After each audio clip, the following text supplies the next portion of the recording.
Thank you for showing up for these live streams. I know your time is very valuable. So I'm going to try to make this very quick, but I had a coaching session this morning and we had this great conversation around accountability and how to spot someone who is highly narcissistic rather than waste your time with someone who may not, may be narcissistic. I'm just checking my mic. And what it is and how it is that we can be better at, I'm not great at technology, how we can be better at figuring out how to spot someone who's highly narcissistic sooner than later. And if you've been a part of this channel for any length of time, you know that we go into great lengths about trying to spot someone early rather than later. Why? So that you don't have to waste all your time. And it is not uncommon for someone who has a lot of empathy to be drawn in by somebody who has a lot of narcissism. It's just the way it goes. Also someone who's highly codependent, somebody who's highly agreeable. So these are either you're born with these innate personality traits where you tend to be very agreeable, you tend to see the good in people, you tend to be the people pleaser. Think about Stretch Armstrong. I'm showing my age here, but there used to be this doll back in the day where the arms would stretch and legs would stretch. And the codependent is sort of like the person in the family that's trying so hard to keep everybody copacetic, right? To keep everybody peaceful. And so the person in the middle who's highly codependent or an empath can almost see into the future. Like they see the big picture. They see the problems that will arise if we don't solve this issue. And it's not that it's simply that you want to keep your family together, or you see the pain in the other person.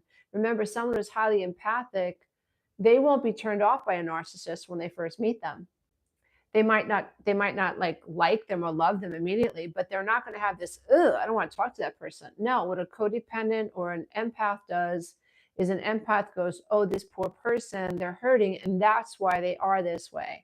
And how can I look over it or through it or above it to try to help that person? We see this all the time.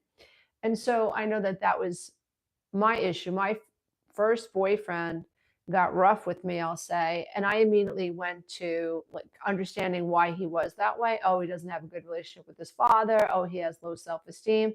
Like I rationalized really toxic behavior and wanting to keep everything together. That was my dysfunction, right? But I had been so put down and so verbally abused by my mother that I didn't think I deserved any better. Like this impulse to take care of myself and self-preserve was not there. And so I just wanted to address today for all of us who are interested in this, and it's okay if people aren't, it's fine, it's no big deal. But many of us come to platforms like YouTube or we go to podcasts because we're trying to figure out, right? We're trying, oh, you poor little troll. We have to remove somebody. Why do people have to troll? But they have to troll, right? People looking for attention. Trolls are narcissists. That's what they are. They need attention, right? So sad. But what we want to do is we want to try to figure out sooner than later how to identify somebody in our life that is going to be someone that is going to take advantage of the empathy that we want to offer them, right? So one of the things that you'll notice, if you take a giant step back, people who are toxic in your life, this happens at work, this happens at church, this happens at the mosque, this happens at the synagogue, this happens at the local ambulance, company, volunteer, right? Like this is what happens. It happens whenever you get a group of people together. You're going to see the toxic people. You're going to see the enablers, the codependents, the people pleasers, the fixers. You're going to see the people who are avoidant, like I don't want to get too involved. And then if you're lucky, you'll see people, and maybe that's even you, where you're in your own skin. You're authentic. You're not like insecure, and you have a stainless steel spine, right?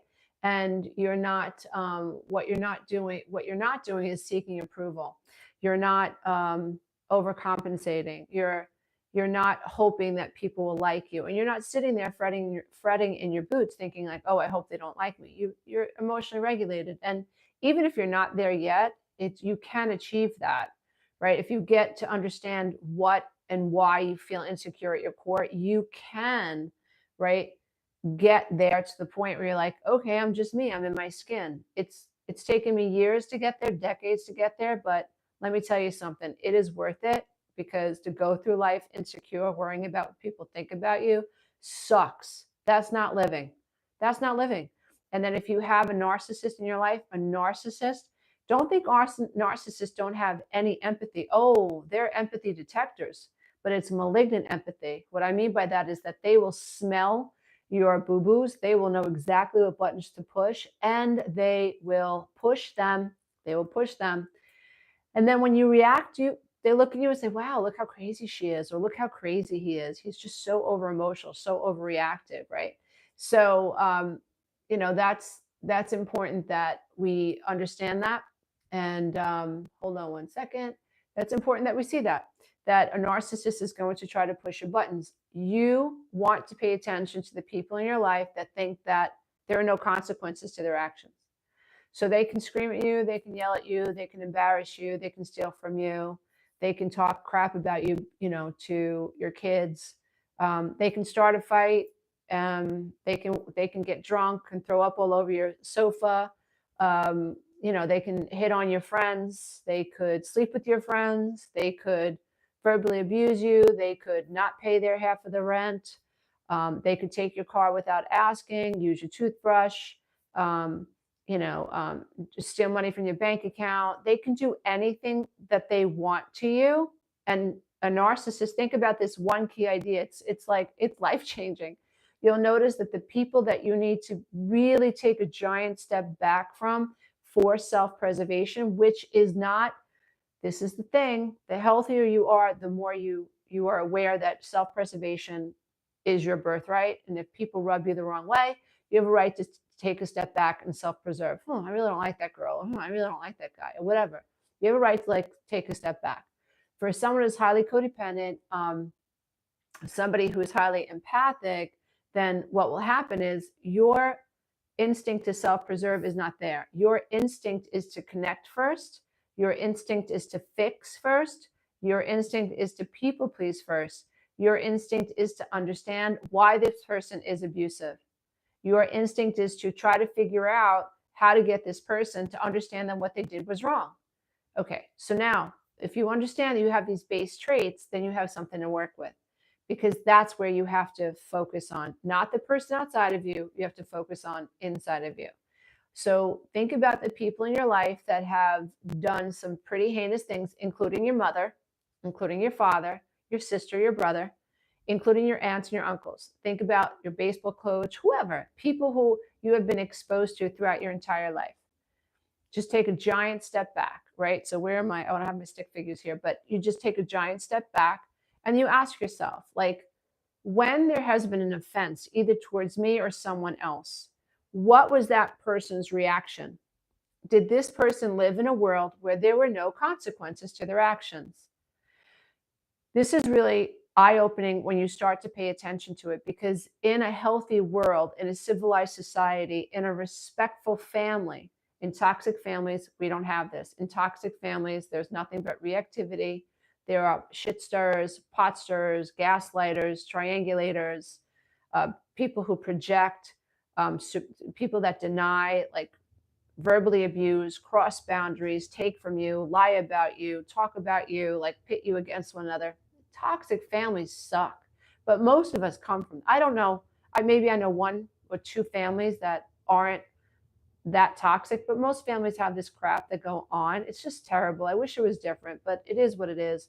All I can do as a mother and a grandmother these days is try to encourage my children to live with boundaries and respect for one another, and to offer that to them. That's all I can do. And then one day I'll croak, and it's up to them. I mean, I hate to be so pragmatic about it, but that's just the reality of it. But what we're trying to do is take a giant step back and see if we can figure out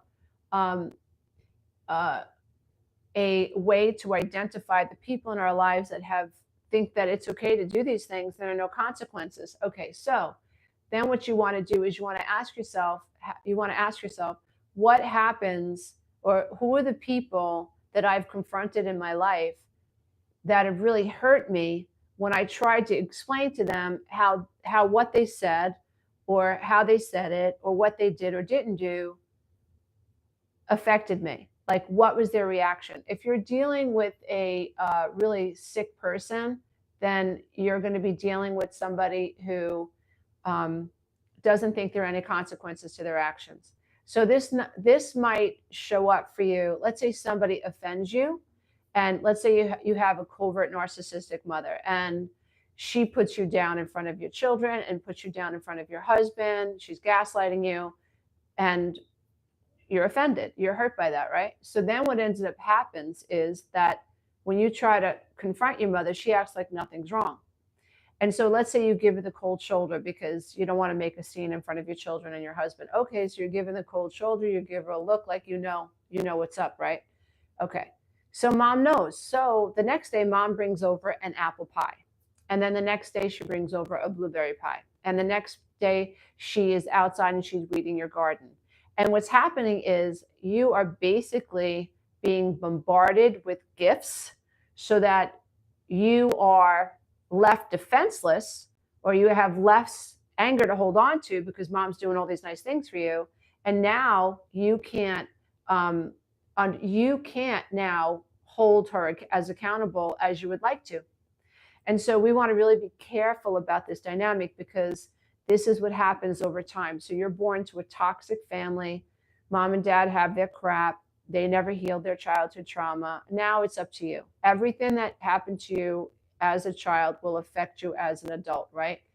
Now, the thing that we have to remember is that we're not 3 anymore. We're not 6 anymore. We're not 7 anymore. We really don't need to depend on these people anymore. What helped me walk away from my family when I needed to was realizing they were never there for me anyway. I held on for the cognitive fallacy that one day I'll be enough for them. One day we'll be a happy family. That day never came. It was all in my head. And when I realized, like, wait a minute, right? Like, wow, like I can set a boundary here and I can walk away.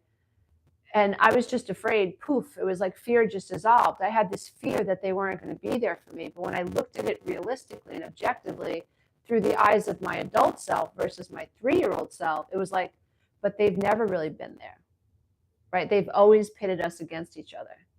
My mom's always put me down. Quick story, when I was 10 years old, I bought her a pair of sneakers with babysitting money. Back then, you could actually babysit at that age. I know it's crazy, but I was.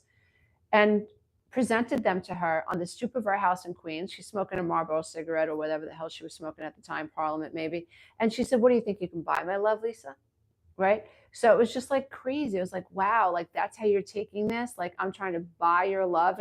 And what I was trying to do was connect with her, but she twisted it into something that was just so disgusting. She twisted it into something that made it seem like I was doing something wrong because I was trying to connect with her. And this was an absolute common occurrence in my life with my mom. And so what you want to do in your life is that if you're here earnestly, you're not a troll, you're here trying to grow, you're trying to learn, and personal development is important to you, then you really want to take a sobering look at your childhood. You really want to take a sobering look at your childhood. I highly recommend, where is it? I wasn't planning on doing this, but I have a $27, hold on one second. I have a $27 inner child journaling workbook that you can get from my website that will help you figure out and put the pieces of the puzzle to your life together. Oh, that's funny. Someone just said well, I was not far from Bayside there, Mike. I grew up in Queens, right outside of Whitestone. So anyway, you want to start looking at your childhood. If you are into personal development, if you are spiritually minded, if you are asking the big questions, who am I? What's the point? Why am I here? Then you have to look into your childhood, because who you are at the subconscious level is what is showing up. It's affecting everything in your life, right? So it's so important that you realize that the human mind is 95% subconscious and only 5% conscious. And that is a staggering statistic. And if it doesn't make your mind go, whoa, what? It should. Like, check your pulse, dear one, because 95% of what you think is subconscious is from yesterday and 10, 20 years ago, 30 years ago, depending on how old you are. And so if you want your life to go in a wonderful in a wonderful direction, someone's asking me. It's called the 21-day inner child journaling adventure. Go to www.lisaaromano.com and you can get it there. But so many people are asking, like, why am I this way? How can I heal my life? You can't fix a hole in the wall you don't see. If you don't know your mom was codependent or your father was an alcoholic, if you don't know that your mother struggled with mother wounds, if you don't know that you suffer from emotional neglect, if you don't know that you have complex trauma, if you don't know that you're highly agreeable or highly empathic, if you don't know that you have a scarcity mindset, right? So if you don't know this about yourself, if you don't know that you are seeking approval outside of yourself and you're attracting an energy person that is similar to your mother or father, how are you supposed to fix that? You can't. You're just going to recycle that, right? It's the karmic wheel. It's cause and quantum field is cause and effect. As a man thinks, so is he. I can't be anything other than what's been downloaded in my head. You know, when I think about my brother and my sister, and I've taken the inner, like, self-knowledge journey, right? And they didn't. So, well, here we are, and I'm 60, they're in their 50s. Like, when we have conversations, like, we're not having the same conversation, right? Like, that's not to say that I'm better, but we're not having the same conversation. I've deliberately clawed my way out of a hole so that I can feel emotionally regulated, so I can think with logic and reason, so that Amy, the amygdala, is not governing my life. I'm not 3 years old anymore. I don't have to react this way. And so it's important that we look at our childhood if we really want to understand who we are today, and especially if you're somebody who is burning with a desire to turn their life into something meaningful and powerful and beautiful. And your job is to come here and remember who you really are so that source can expand through you. And that can't happen if you're playing it small. You know, that can't happen if you're afraid to be yourself. It just can't happen. And if you're involved with narcissistic people, then you have to be aware of that sign. And a huge sign is like, wow, in their world, consequences don't exist. They exist for you. If you don't remember a narcissist's birthday, or if you don't praise a narcissist, or if you disagree with the narcissist, if you don't read a narcissist's mind, if you if you excel beyond a narcissist, ooh, that's going to trigger them, right? There are going to be consequences of that. And so, but there won't be consequences for their actions. Perfect example is an alcoholic father who is drunk, and mommy's like, pass the butter. Like, wait a minute, like, dad's drunk again? Children should not see a drunk parent. They shouldn't. That makes a child feel very unsafe. It is not cool to be an alcoholic. Like, if you're an alcoholic and your father was an alcoholic, okay, it's up to you to get treatment, right? Well, especially if you're a parent.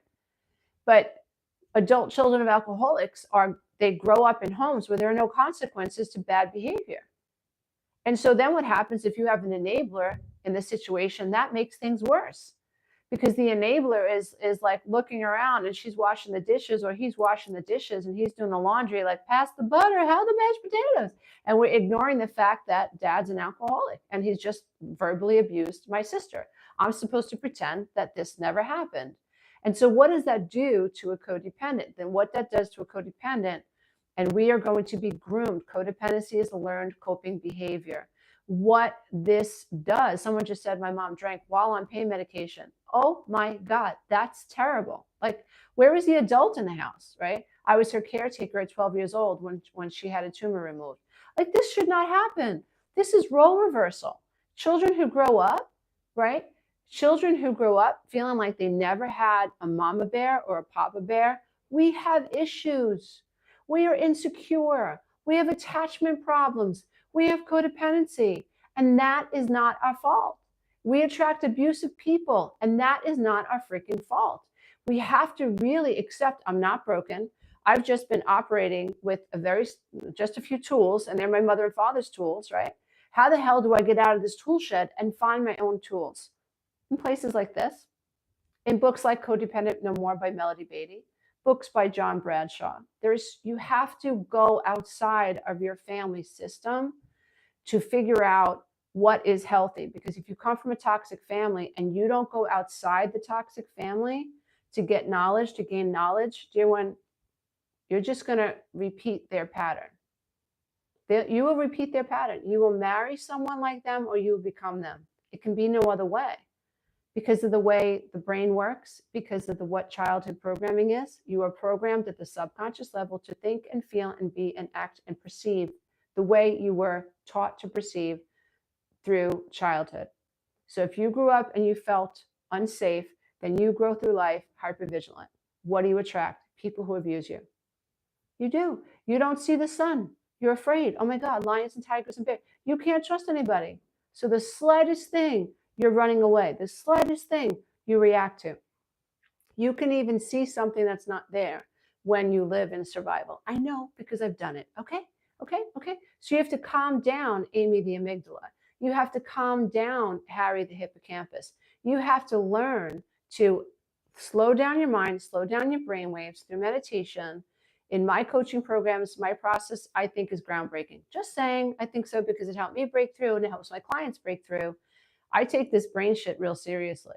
It's like, oh, I have to slow down my brain waves. Yeah, right? So brain waves are per second, whereas your heart is beats per minute. You know how fast your brain waves are? So if you don't, oh, Mike just said his mom would drive drunk with me as a baby. And in the middle of the night, my father yanked the keys out of the ignition and she was flipping out, to put it mildly. Oh my God, the stuff that he put up with. I'm so sorry, Mike. Like, this is just crazy town. No child should experience that. Oh, complex trauma. I hope you're investigating complex trauma.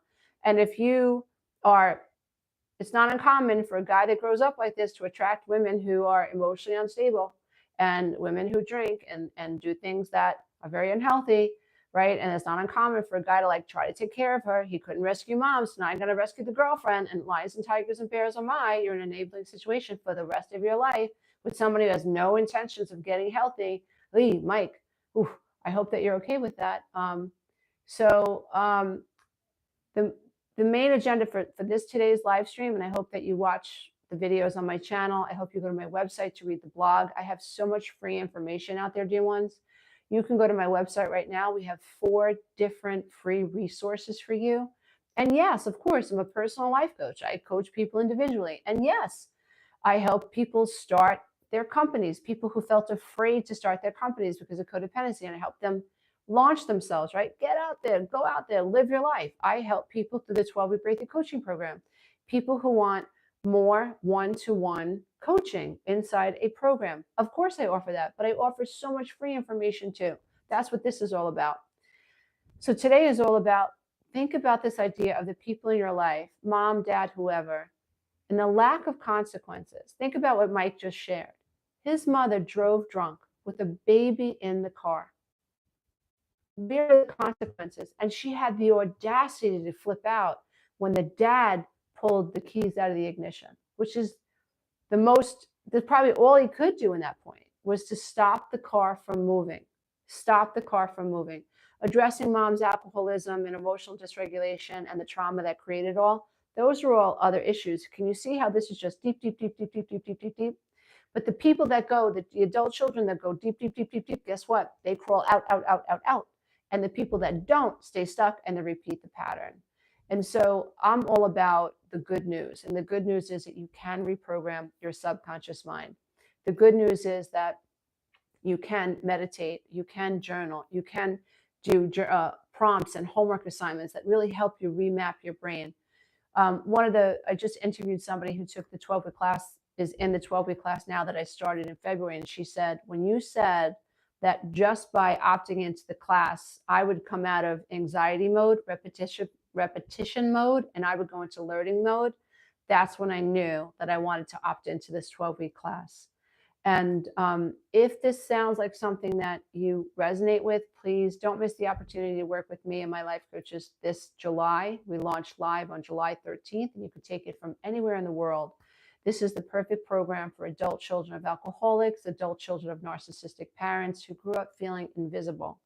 I want to teach you how to get out of this, to teach you how to heal the wounds of the inner child. So you don't have to keep attracting this BS in your life. And you will, dear one. I'm just saying, it's just life's too short to not figure this out, right? We all need love. But in order for us to accept love, we have to really learn how to heal our inner child so that we can start loving ourselves from a higher state of consciousness and offer ourselves the compassion, the empathy that we always deserved. And once we start changing that inner dialogue through changing of the wounds or healing of the wounds, that's when we develop the resiliency to be more vulnerable and more intimate with other people. And remember that real self-esteem is, I'm not perfect. I know I've made mistakes, but I love myself anyway because I'm human and I'm trying. And when you do that, I remember when I started thinking that way, my ex-husband could no longer hurt me because he tried to use my shame against me. But when I embraced that shame and said, you know what, there's nothing wrong with being a wounded person. That wasn't my fault. It's not my fault my parents are unrecovered adult children of alcoholics. That's not my fault. It's not my fault I'm codependent. I people please. Like I'm not emotionally regulated all the time, and I get really flustered when I don't know how to please people. That's not my fault. It could be no other way. So when I started to heal myself, guess what? He could no longer use my boo-boos against me. And it was at that point I also realized when I started dating again and eventually married my husband, I gave my husband permission to leave me. You can leave me because I'm good. Like, I don't want you to. I love you and I want to have a loving relationship, but I don't fear abandonment anymore because I found myself. Now that I'm anchored to myself, I'm good. And I also know that by hook or by crook, every relationship will end. So I am not insecure about relationships anymore because the only relationship that matters the most that I can rely on is the one with me and me. I came onto this planet, into this body alone with myself, and I'm going to go out with myself. So the best relationship, the only relationship that I should really worry about in terms of attaching to and holding on to is the one that I have with myself. So yeah, healing yourself is everything. And it is the way to live a meaningful life. And if you live a meaningful life, then you can die well too. You'll know that you tried. And that's our ultimate destination, me, you, everybody. And so knowing that, okay, so if that's going to happen, what am I going to do from here until now? I'm going to live well. What does that mean? I'm going to heal myself. I'm going to accept responsibility for myself. Whatever's off inside of me, I'm going to heal it. I'm going to come into alignment. Whatever it takes. It could take me 20 years. I don't care, but I'm going to do this work. So I hope that this has inspired you. It's beautiful here in New York anyway, Friday afternoon. Look forward to more live streams. I hope that if you're new here, you have subscribed, click the notification bell. That always helps YouTube let other people know that you find this work valuable. I couldn't do it without you. And if you'd like the Inner Child Healing Workbook, this is a beautiful, beautiful workbook. You can download it and you could work with it as many times as you want. Download it as often as you want. You'll get an email every day from me for 21 days that has a lesson, a meditation, and a journaling prompt, right? For 21 days. And then you get to keep the journaling book for $27. I mean, it's worth a lot more than that, I got to tell you. I've got to tell you. So I hope that you grab that today. And if there are any of you out there that want more one-to-one coaching, go to www.lisaRomano.com, go to the top navigation bar, click 12-week breakthrough coaching program. Classes are forming now. We have a few people in that class already, and I will coach you along with my life coaches through July, August, and September for 3 months. So it's really exciting. I love this work, and I love helping adult children break through. It's not fair. You should not live behind the 8 ball for the rest of your life because you were born to people that were unhealed. And I hope to help you break through. Namaste, everybody, as I bow to the love and light that is absolutely in you. Until next time, bye for now. You are enough. Bye.